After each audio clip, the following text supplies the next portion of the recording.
जी नाज़रीन, ब्रेक खां पोइ हिकु भेरो ॿीहर प्रोग्राम में मूंखे चऊं था भली कार ऐं पाण पाकिस्तान जेका माशी सूरत हाल आहे उन ते स्पेशली जेको पाकिस्तान जो टैक्स जो निज़ाम आहे, जीअं अॼु BBC जी रिपोर्ट्स बि अव्हां सां शेयर कईसीं, त उन में ॿुधायो थो वञे त अमीरनि जी भेट में ग़रीबनि ते वधीक टैक्स लागू था कया वञनि।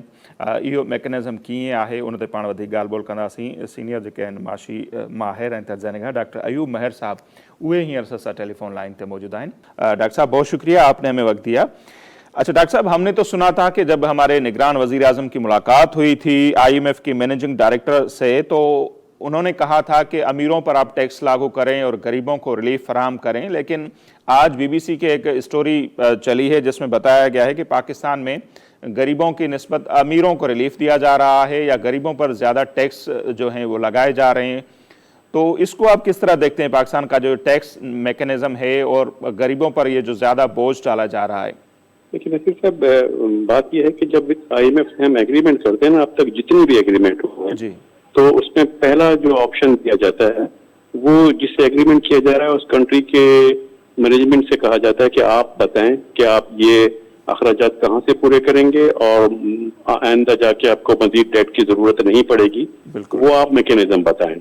तो हम जो मैकेनिज्म बताते रहे हैं, अनफॉर्चुनेटली जितने भी मुआहदे हुए हैं उसमें हमारा जो जोर होता था और IMF भी समझता है, वो भी एक्सेप्ट कर लेता था, हम इनडायरेक्ट टैक्सेस लगाते थे। इनडायरेक्ट टैक्सेस का मतलब है GST और एक्साइज ड्यूटी या दूसरी ड्यूटीज जो है वो बढ़ा देते थे। इनकम टैक्स की तरफ हम नहीं जाते थे क्योंकि वो डायरेक्ट होता है, वो इनकम पे होता है। सही। उसमें मसला ये होता था कि इनकम टैक्स में पॉलिटिकल विल चाहिए होती है, बड़े लोगों से टैक्स वसूल करना पड़ता है और उसमें पॉलिटिकल जो लोग होते हैं वो अपना वोट बैंक लूज नहीं करना चाहते।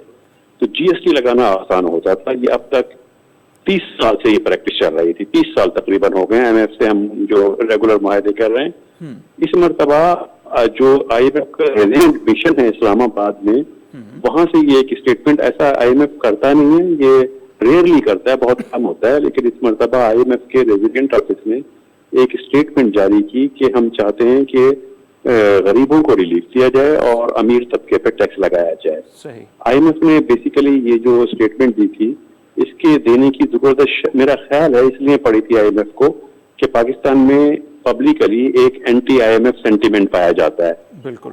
पब्लिक ये समझती है कि IMF जिम्मेदार है तमाम तबाहियों का, हमारे गुर्बत का। तो IMF ने ये स्टेटमेंट जारी की और इससे पहले 2 मरतबा IMF ये कह चुका है, ये तो रिटर्न राइटिंग मुआहदों में कह चुका है कि हमें पाकिस्तान को कहा गया था कि वो बेनजीर इनकम सपोर्ट फंड को इन्हांस करे, बढ़ाए, और वो बढ़ाया भी था उसके कहने पे। तो इस मरतबा भी ये था कि जब IMF ने खुल के पब्लिकली कहा, प्रेस रिलीज की शक्ल में कहा, तो ये एक सूरत हाल पैदा हो गई थी कि अब शायद हालात चेंज हो जाएंगे और ये खबरें आ रही थी कि डायरेक्ट टैक्सेस पे जाएंगे, जिसमें ये था कि रियल एस्टेट पे टैक्स लगाया जाएगा, 5 लाख से ज्यादा आमदनी वालों पर 35% टैक्स लगा दिया जाएगा। पहली मरतबा GST के मुतालिक मैंने नहीं सुना कि IMF ने GST की बात की हो। जो मुआहदा हुआ है उसके बाद इम्प्लीमेंटेशन की जो बात आई, अब आखिरी जो उसके बाद कंक्लूजन आया है वो टैक्सेस के मुतालिक फेडरल गवर्नमेंट की तरफ से भी स्टेटमेंट आ गई है। FBR की भी आज मुलाकात हुई है फाइनेंस मिनिस्टर से, वहां से भी एक खबर ये आई है कि ये डिसाइड किया गया है कि मजीद टैक्स लगाए ही नहीं जाएंगे, डायरेक्ट इंडायरेक्ट की बात ही नहीं है, नए टैक्स नहीं लगाए जाएंगे, बल्कि जो कलेक्शन हो रही है वो उस मैकेनिज्म को स्ट्रॉन्ग बनाया जाएगा, एडमिनिस्ट्रेटिव मेजर लिए जाएंगे, टैक्स ज्यादा नहीं लगाए जाएंगे। अलबत्ता जो वर्ल्ड बैंक ने जिस चीज की तरफ इशारा किया है, तो सपोर्ट वर्ल्ड बैंक ने भी किया है, वो ये है कि एक शर्त ये थी IMF से मुआहदे में, जब इनको नई किस्त जो अगले महीने मिलनी है उससे पहले एक चीज जो पूरी करनी पड़ेगी वो ये है कि प्राइमरी डेफिसिट जो होता है वो प्राइमरी बजट सरप्लस में दें, हम डेफिसिट ना दें, सरप्लस दें।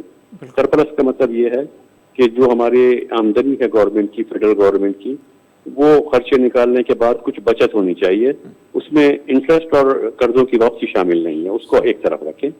जो अपने खर्चे हैं ना, कर्जों को एक तरफ रखते हुए जो हम टैक्स कलेक्ट कर रहे हैं उससे कम गवर्नमेंट के जो रनिंग एक्सपेंडिचर हैं या डेवलपमेंट एक्सपेंडिचर हैं वो तो पूरे हो जाए ना। आप कर्जा वापसी को उसमें ना डालें, वो कम से कम अपने खर्च पूरे करें। ये सरप्लस कहलाता है, प्राइमरी सरप्लस। अनफॉर्चुनेटली ये शर्त पूरी नहीं हो रही है, अभी भी हम प्राइमरी डेफिसिट में जा रहे हैं, उसकी वजह से गवर्नमेंट परेशान है और शायद उसकी वजह से अब ये भी डिसीजन लिए जा रहे हैं कि बहुत प्रायोरिटी बेसिस पर प्राइवेटाइजेशन की तरफ जाना होगा, क्योंकि बहुत सारे खर्चे गवर्नमेंट के ऐसे हैं जो उन अदारों के लिए पे किए जा रहे हैं जो अदारे एक्टिव नहीं हैं, उनके ऊपर अभी भी खर्चे हो रहे हैं। सही। अच्छा डॉक्टर साहब, जैसे हमारे जो आम देखने वाले हैं गांव गोठों में जो रहते हैं, उनके लिए, उनकी समझ के लिए, जैसे आपने कहा भी कि इनडायरेक्ट टैक्सेस जो हैं जैसे जीएसटी वगैरह, जनरल सेल्स टैक्स, इसको थोड़ा अगर आप ज्यादा समझाने की कोशिश करें कि किन किन चीजों पर लगता है और इससे आम जो एक बंदा है उसकी लाइफ पर क्या इम्पेक्ट पड़ता है, महंगाई में कितना असर हो जाता है, इस पर अगर आप खुलकर बात करें। देखिए, जो इनडायरेक्ट टैक्सेस है उसका मतलब है जो चीजें हैं जो हम खरीदते हैं, कोई भी चीज मार्केट से खरीदते हैं उसकी प्राइस पे टैक्स लगा दिया जाता है। उसमें इनडायरेक्ट उसको इसलिए कहते हैं कि वो पे तो करता है कंज्यूमर जो बाई करने जाता है, जो वो चीज खरीदता है बाजार से, तो उसकी उसमें वो टैक्स शामिल होता है। पे तो वो करता है, लेकिन गवर्नमेंट में एफपीआर में जमा वो कराता है जिसमें वो चीज प्रोड्यूस की होती है। फैक्ट्री वाला जाके फिर जमा कराता है, हम दुकानदार को पे कर देते हैं, दुकानदार फैक्ट्री को पे कर देता है, फैक्ट्री को एफबीआर में जाके जमा करा देती है, इसलिए उसको इनडायरेक्ट कह रहे हैं। इसका मसला ये होता है कि इससे महंगाई होती है, चीजों की कीमतें बढ़ जाती हैं, तो इसका ये इफेक्ट है। दूसरा देखिए, इसका जो खास इफेक्ट ये होता है कि ये जो रोजमर्रा की हम चीजें हैं, खाने पीने की अशिया, कपड़े हैं और रोजमर्रा की इस्तेमाल की चीजें हैं, आम जो गरीब आदमी है या इवन जो मिडिल क्लासर है, उसकी जो टोटल आमदनी होती है, उस टोटल आमदनी का तकरीबन 100% या 90% इन्हीं चीजों पे खर्च कर देता है। बिल्कुल। तो हम ये समझ सकते हैं कि जब वो 90% इन चीजों पे खर्च करता है या 100% खर्च करता है, तो उसको फिर अपनी समझे पूरी आमदनी जो है उसकी वो टैक्सेबल हो गई।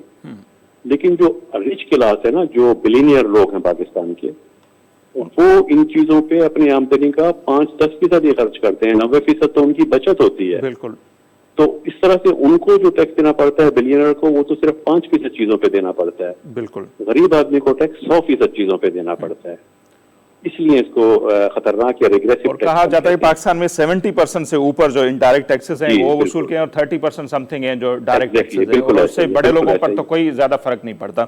अच्छा, अभी भी ये भी सुनने में आया, जैसे आपने कहा कि आज तो ये स्टेटमेंट आई है कि कोई नए टैक्स नहीं लगा रहे, लेकिन कल ही अखबारात में आपने पढ़ा होगा आज कि 50,000 से जो कम आमदन वाले लोग हैं उन पर भी टैक्स लगाएं, और 12 एकड़ से ऊपर जिसकी जमीन है ज़राअत का, उस पर भी टैक्स लगाएं। इस तरह की भी डिमांड्स आ रही हैं।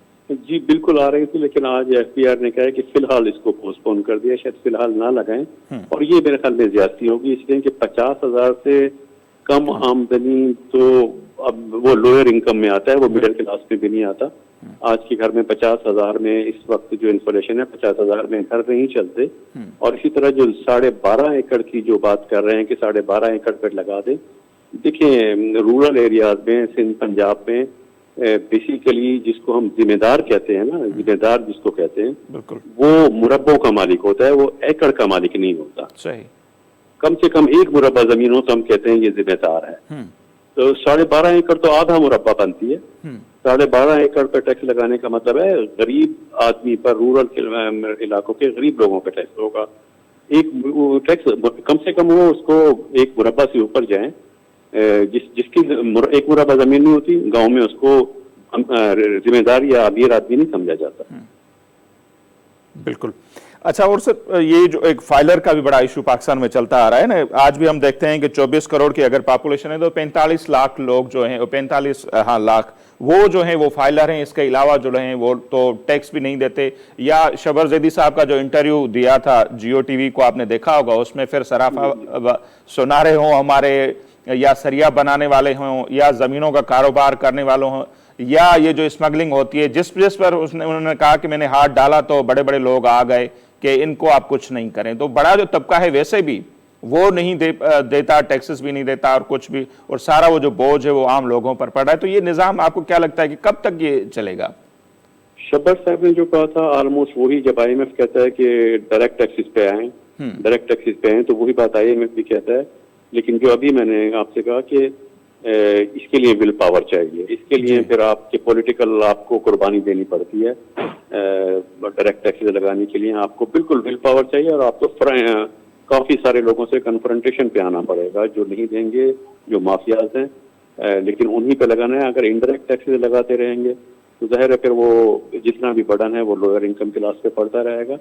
और ये वेरी अनफॉर्चुनेट कि पाकिस्तान में 2-3 मरतबा ऐसा हुआ है कि डायरेक्ट टैक्सेस को बढ़ाया गया। इवन मिस्टर इसमाइल साहब का जो एक बजट था उसमें भी कोशिश की गई कि रिटेलर पर और ज्वेलरी पर टैक्स लगाया जाए, लेकिन इससे पहले भी ये 20 साल पहले भी ये कोशिश हुई थी, उससे पहले भी एक मरतबा 80s में भी ऐसा हुआ।